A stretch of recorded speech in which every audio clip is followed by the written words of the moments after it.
Hi, welcome to Elite Aviation.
Taxi, and we'll call up ground to get our clearance. We're going out to the southwest with information Tango.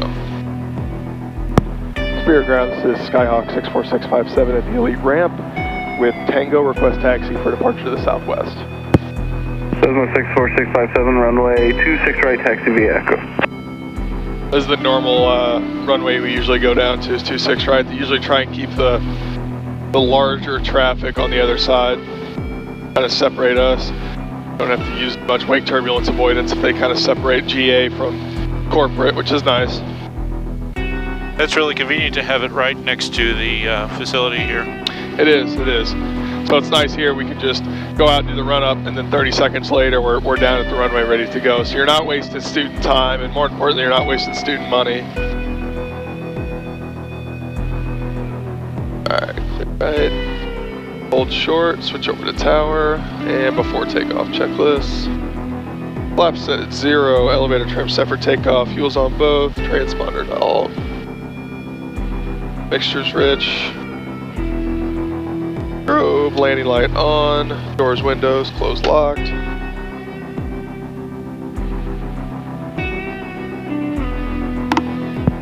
Spirit tower, Skyhawk 64657 is holding short at 26 right, ready for takeoff.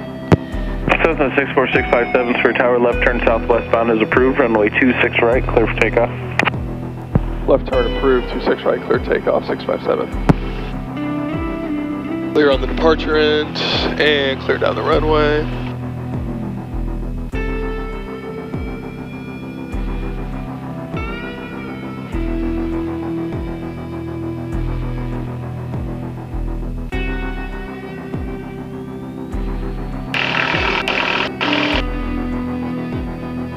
Airspeed is alive, engine instruments all in the green.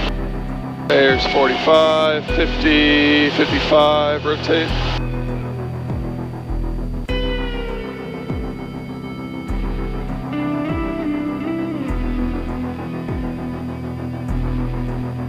Stop those brakes. And we'll climb out at about 75 knots.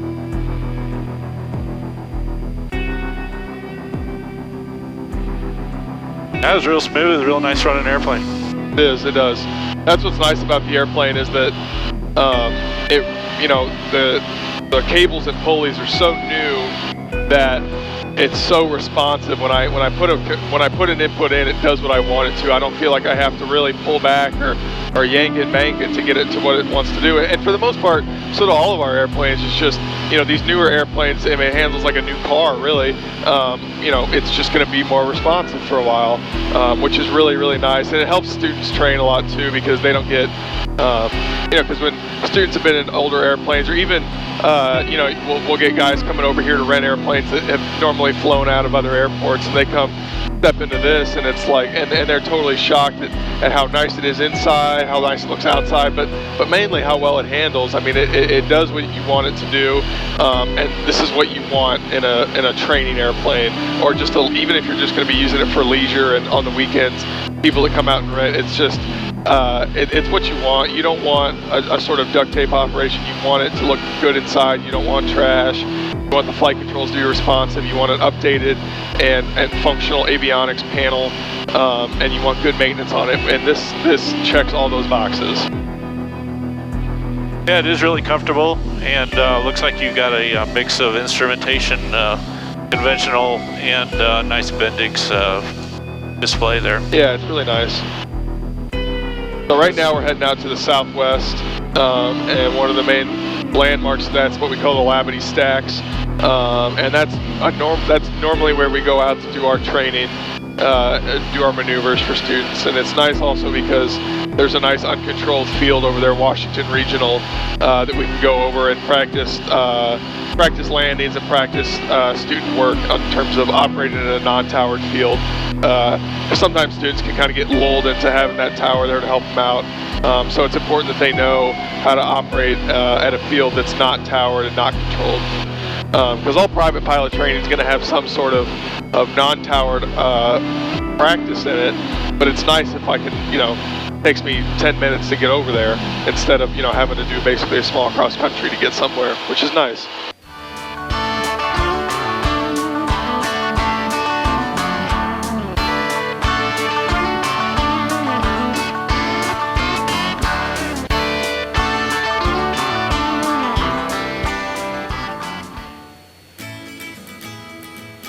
So how'd you get started in flying? So I was pretty lucky. I don't know if lucky would be the word, but I grew up in the aviation family. I mean, my mom's dad was a Navy pilot and a TWA pilot. My mom's mom was a flight attendant. My mom was a flight attendant. My dad flew F-4s and F-16s in the Air Force, and he's currently a United pilot based out of Chicago. And my brother is an F-15 pilot in the Air Force right now. So I kind of grew up around it. I didn't really know anything different. My family still kind of jokes about it with me, but when we were growing up, my brother always thought he wanted to be a doctor or a lawyer or something, and eventually he got into aviation and kind of got the bug for it. From the first time I can remember, I've always wanted to fly. When I was a kid, I used to go up to my dad's closet, steal his first officer's hat. I'd put his jacket on, put those little plastic wings that the flight attendant's on, and I'd like grab a set of keys that because I thought that's how you started an airplane, like a real airplane, and I'd go sit on the couch and I would chair fly. So I've been chair flying since I've been like 5 years old, and so for when I turned 18 and I was done with high school and I was done with sports and stuff, I was pretty excited to finally be able to start my flight training and stuff, and so I've been surrounded by it my entire life, and really I didn't know any different, because to me I grew up thinking or seeing the lifestyle and seeing how much fun it is. You can work 17 days a week, 17 days a month, and still make really, really good money, have time off, and it's just a really cool career. I mean, you get to go, you meet a lot of different people, different backgrounds, you fly to really, really different, exotic, cool places, whether it be in the States or internationally. So it's just, it's a career where you're not doing the same thing every day, and I think for me that's really important. I don't know if I could do the same thing every day or sit at a desk. And that's how a lot of people are. Some people, for hyperactive people, being a pilot's the perfect gig for them because, they're constantly doing something. Nothing's ever the same. And so that was what I was looking for, and that's what I got. But so after high school, I did my private pilot training the summer after I graduated from high school. And after I graduated from high school and got my private pilot that summer in Springfield, I did all my training at Abraham Lincoln Capitol Airport in Springfield, Part 61. And then I went to SIU Carbondale, and I got my bachelor's in aviation management and my associate's in aviation flight. And that's where I got my instrument, my commercial, and my CFI and CFII ratings. So I went there, started in fall of 2015, and graduated in May of 2018. Stayed summers to fly and take classes, and enjoyed every minute of it. It was a lot of fun, because it was nice to know that instead of going and sitting in a lecture hall of 200 people, I was sitting in here, and that was my class. So that was a lot of fun for me. Kind of seems mystical at the beginning, and then you put it in practical life terms. Makes a lot more sense. Yeah, and I think a lot of people's perception of it is it's this big, glamorous. Every time you go out, it's something amazing is going to happen, and to a certain extent that's true. But also to the same, it's a job. But it's a job that, like my dad's always said, he's had a job at United for 25 years, but he hasn't worked a day in his life. And there's a difference, and that's kind of the cool thing about flying is it's not work. It's just a job, and it's a job that a lot of people enjoy. Days like today, it's absolutely wonderful. I don't think we hit a bump yet. Oh yeah, it's nice. We usually, you start flying in the summer, you get below 2,500, you're going to start hitting those thermals, but especially around here with the bluffs and kind of the changing topography, but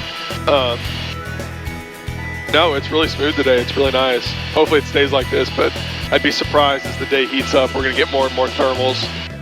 But for right now, it's definitely nice. So you can probably hear the way I'm flying the airplane right now. And the engine is just running extremely smooth. There's no bumps. There's no gurgles. There's nothing. Everything's just running exactly how I want it to.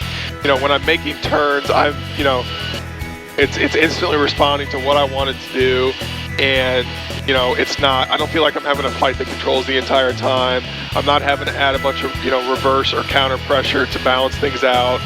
The airspeed's staying stable. It just flies really, really, really well. And all the avionics, not just my avionics, but my six-pack, they're dead on, and they don't miss anything.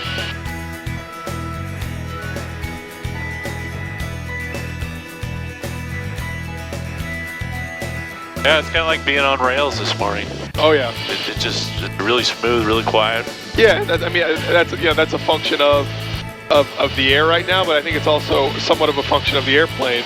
It just, I think it handles really, really well. It's smooth.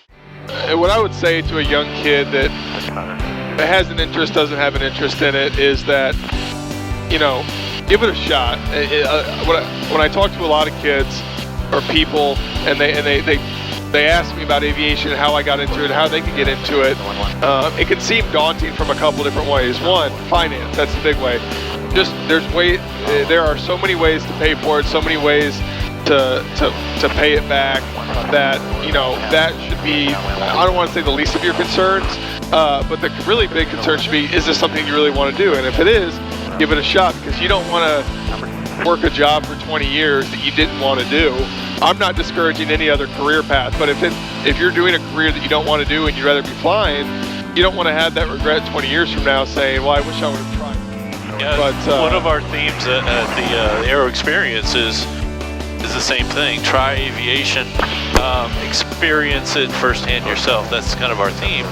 And, you know, do that at the junior high level, do it at the high school level.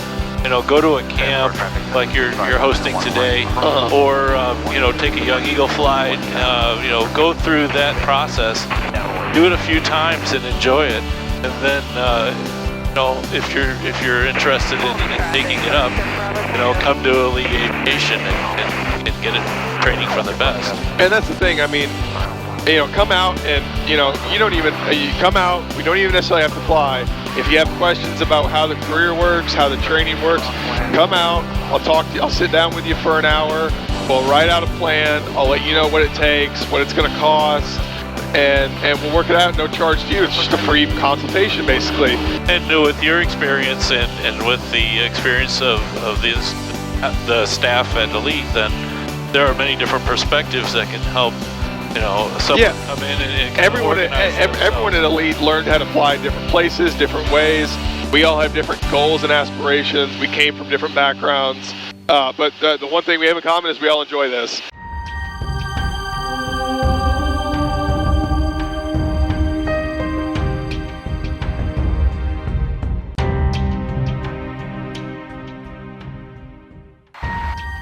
Okay, then it's good. Another thing too that makes it easy is that I can, by just pressing this button, I'm going to transfer all the data that I need, all the information data, onto just one screen, so that way I'm not constantly looking at both screens. So there you go, and I need all that information. I can add a map if I want, so I'm going to add a map, insert. There you go, there's my map. You give me different options. What do I want? Do I want traffic? No, I would just want terrain today. That way I can have an extra map. 727 Sierra Papa is at Elite, ready to taxi for VFR West and information X-ray. I have the same screen on the same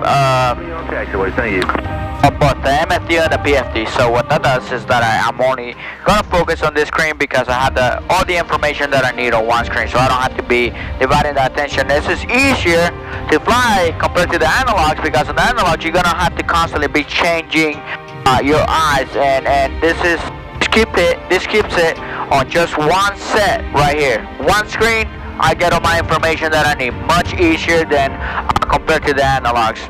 Okay, so I'm gonna do my run up while checking my gauges here. My gauges on one side and making sure everything is right. Okay, suction gauge is here.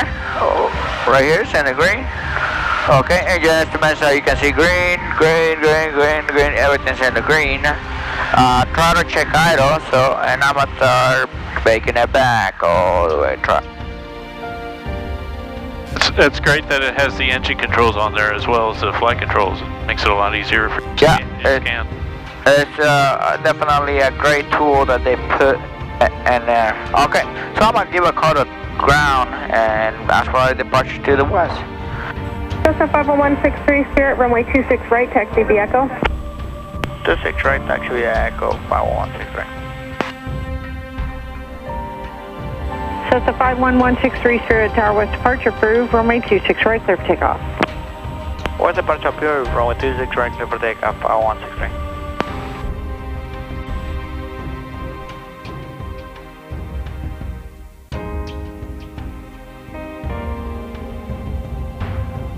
Alright, nobody's on fire now, here we go.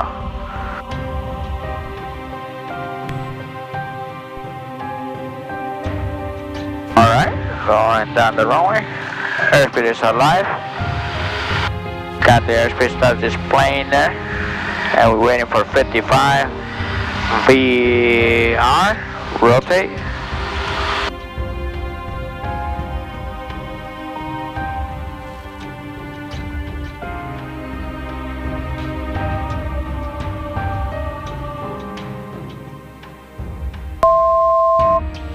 Letting me know. See, it advised me my altitude. I'm within 1,000 feet. It let me know that, hey, you're close to your altitude, 1,000 feet. So watch out. Wind 0304, runway 26 left, clear to land. We're climbing all the way up.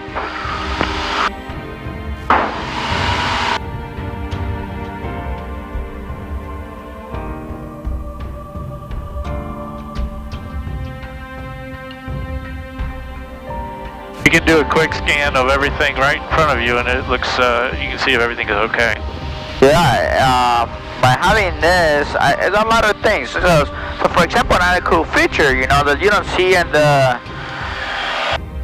sick pack, and the sick pack instrument is going to be that you have the winds here, okay? There's many different types of how you can put the winds, for example. So you go to PFD, how you want the winds, it tells you. Alright, so do you want to know just the direction where the winds are coming from? It's telling me that I got a quarterly tailwind at 6-7 knots because the G1000 has a incorporated E6B. It makes it a lot easier to identify. The airplane types in by itself what direction we're flying, how fast we're going, how fast we're supposed to be going, then finds out where the winds are by knowing the MFD. And that's one option. There's another option. It finds out what's the crosswind component and what's my tailwind component right away, 5 and 5. So many different options, but the one I like better is going to be number 3, the option 3, because it transmits that direction. Right? It tells me right away 050 at 7 knots. Tell me the direction and speed the winds are coming from. So very, very, very useful there. And this is the MFD, right? The MFD can do great things. So from if you are an instrument rated pilot, it can shoot you an instrument approach all the way to minimums. All you have to do is press the go around button, and the G1000 will go around for you. It will do it all by itself. The only thing is it doesn't have auto throttle, so therefore you control the power in any situation. So look at this, the autopilot of this amazing thing, right? If I press autopilot and I tell the autopilot to maintain a constant airspeed climb. Let's say I want to climb to 74 knots, and it's gonna do it. So I press flight level change, of course, and then 3,500. There you go, and then autopilot, and then flight level change, and then I'm gonna tell it to maintain a heading. There you go. It's doing it all by itself. It's going to the heading. Now let's say I want to pick of course, like I said, the only thing you have to control is your throttle, right? So if I want it right here, and the MFD is the multi-function display, right? MFD. So if I go on my MFD and I go into there, so right away, let's say I don't have time to be looking at my screen right here. Oh, and it was right at the beginning. Go all the way here, and I know that right away without even looking at the screen, it's gonna the nearest function. The nearest function gives me many different features. It gives me the top 25 airports that I want to use, that I want to go, and real quick I can just search through them, and it lets me know, look, lets me know, hey, you are 30 miles away from this airport, you are, and it points it out how to get there, how to get to the airport. See that? And it level after the altitude. Now, if I leave the throttle in, we're gonna start speeding up, but I'm gonna control the throttle here. Back 22, I should work. Remember that the autopilot will control this altitude, will maintain this heading. Say for example I wanted to go to Washington. There's my Washington. All I gotta do is press direct and it will take me there. Another thing too, I don't know my frequency. Let's say I don't know my frequencies. I can look for the nearest frequencies right here. There you go. And it will start giving me the frequencies. Any frequency I want. What I want. Approach. What do you want? What do you want? Kansas City. You want ATIS. You want the weather. What is it that you want? Real quick, and they just tell me. So much easier. Instead of writing it down and waiting to not being sure if that's the frequency that I want, but right here. As long as the MFD is up to date, you are gonna get the frequencies that you. That's pretty amazing. That's a lot of data right in front of you. Right in front of you. Another thing too, it has a traffic advisor. See, it lets me know right there. I got traffic right here. I don't know. I think it's somewhere out there. We can't see it really. 24783 Spirit Tower, runway 26 right, west departure approved. Okay, so not only airports, right? We said it gives you intersection, it gives you NDBs, VOR, and the frequencies, whatever the nearest airspace do. Well, we don't have anything there. And also it lets me build a flight plan. This is a, on the MFD, you're gonna get chapters. And within those chapters, they're gonna be pages. So it makes more sense. It's easier to explain. So for example, I'm looking for the flight plan. In the flight plan, I have 2 pages. I have active flight plan, and I also have the catalog. Flight plan catalog. So that means that some people have been creating these flight plans, and it's going to tell me how they look. See, we have right here, we have many different flight plans. Because people build their flight plan, and however they build it, that's how they're gonna get it. Okay, so we are going to go into map. The map right here, we have number map, terrain, airport, and whatever you want to add there. Now, let's say that you are in a busy area, and you're like, oh no, I don't like how much information I have in the map now. So by just pressing the clutter button, it will start taking stuff off. See that? Oh yeah. And so it goes down to just airspace. So just by pressing there, it's not taking stuff off. So that way you can just focus on just flying. Or if you want to know all the information, it gives you airspace, where the VORs, where's the nearest airport, right away. Okay. Does that show you the nearest controlled airspace in the various levels?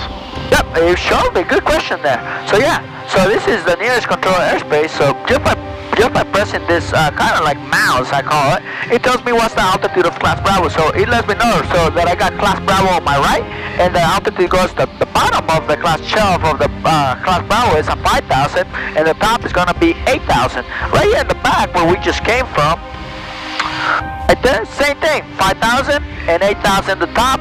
If I go to over here, it will tell me 3,500. So actually it's lower on the north side of here, and actually 3,500 all the way to 8,000 right there.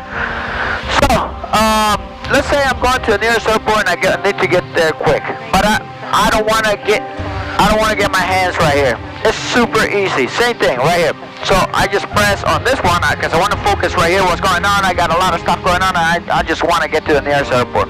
All I have to do is press the direct button, and it's going to ask me where you want to go, and I'm going to go to the nearest airport. There you go. And I want to go to Washington, let's say, and I hit direct. There you go, and I hit enter. And I hit activate, and it tells me right there. Now, if I want the autopilot to do all the job for me, all I have to do is press the nav. The autopilot is going to take me direct to Washington. Good, man. That's amazing. All I have to do now is control the power. Not available. And how much I want to start descending. So, for example, I'm going to tell them to start descending. So.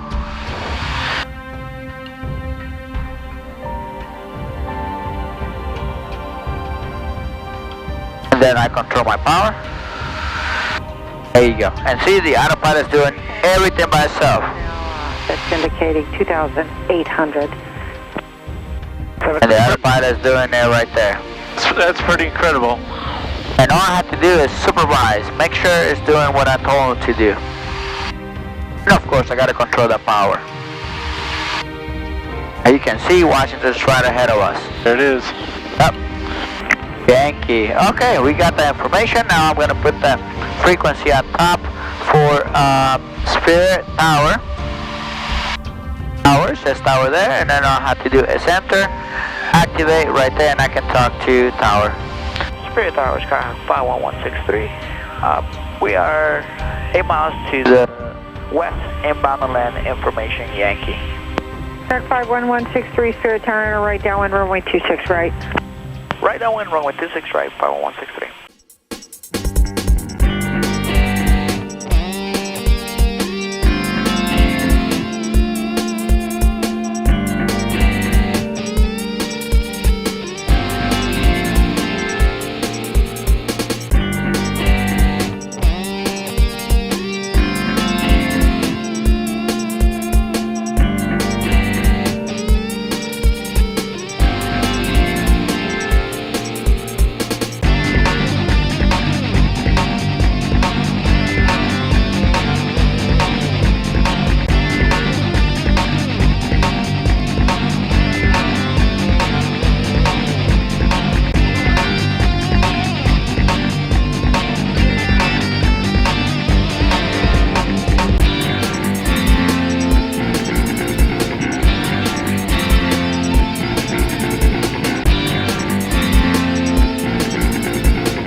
Hi, welcome to Elite Service. My name is Jim. I'm the maintenance manager here at the Spirit St. Louis Airport.